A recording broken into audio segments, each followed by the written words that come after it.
Hola, muy buenos días. Quiero dejarte con este pequeño mensaje y le he puesto los últimos tiempos.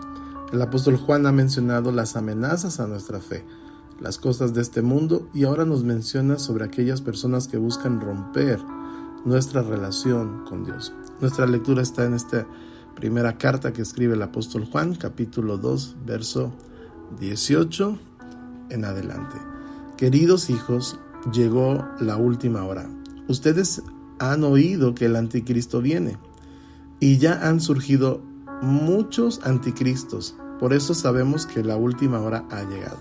El apóstol Juan está con esta expectativa sobre las palabras del Señor Jesús, que dijo que regresaría por su iglesia. Recuerda que ya es una persona avanzada de edad y que al ver el panorama sobre lo que sucede en el mundo y la iglesia, le es muy importante decirles que estamos viviendo en los últimos tiempos o la última hora. Y todos los acontecimientos que están sucediendo a nuestro alrededor, podemos advertir que ahora nos están tocando vivir los últimos tiempos y la venida de nuestro Señor está cada vez más cerca. El apóstol Juan nos habla de un personaje, el anticristo, y Juan se refiere a un individuo que ha capturado la imagen de muchas personas, incluidas aquellas que ni siquiera conocen la Biblia, la palabra de Dios, y tienen una idea equivocada. La palabra anticristo se refiere a lo opuesto a Cristo, a sus enseñanzas, a sus mandamientos, y de alguna manera estos anticristos son falsos maestros que alejan a las personas de la verdadera fe y de la iglesia. Por medio de sus enseñanzas presentan a un falso Cristo. Dicen ser alguien, pero están en contra de la palabra de Dios. Versículo 19. Esas personas salieron de nuestras iglesias, pero en realidad nunca fueron parte de nosotros. De haber sido así, no se habrían quedado con nosotros. Al irse demostraron que no eran parte de nosotros. Iniciaron en la iglesia, pero nunca se arraigaron a la iglesia. Tenían una buena intención, pero no tenían una convicción real en Cristo y en sus enseñanzas. Y es como el apóstol Pablo le advierte a Timoteo en la primera carta que le escribe en el capítulo 4, en el verso 1.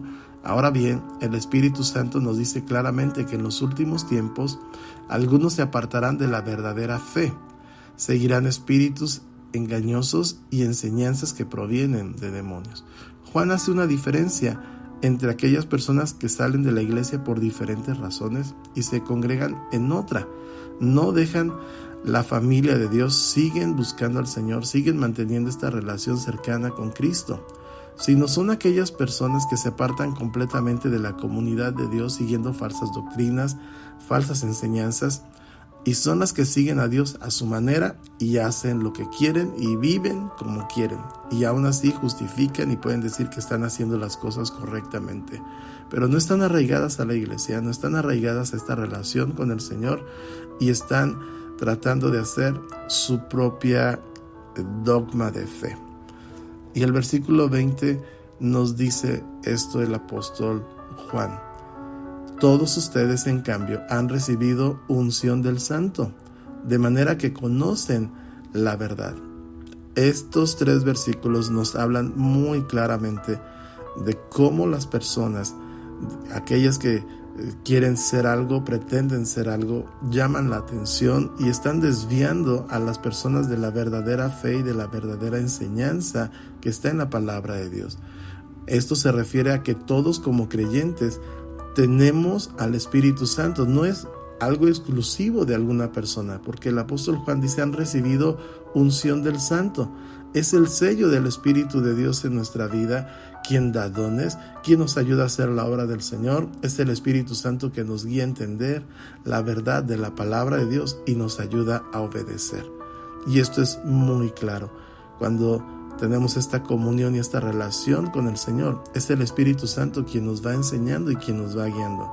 No solamente a permanecer en un lugar, sino nos está enseñando con claridad que la palabra de Dios es práctica, que la palabra de Dios nos libera, nos enseña, nos exhorta, cambia nuestra vida, pero también nos fortalece en unidad junto con la iglesia.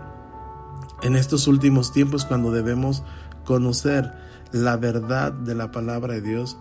En estos últimos tiempos debemos permanecer en comunión unos con otros, creyentes con otros hijos de Dios en la iglesia, y debemos poner en práctica en estos últimos tiempos la palabra de Dios sirviendo a los demás. Que tengas un excelente día, que Dios te bendiga.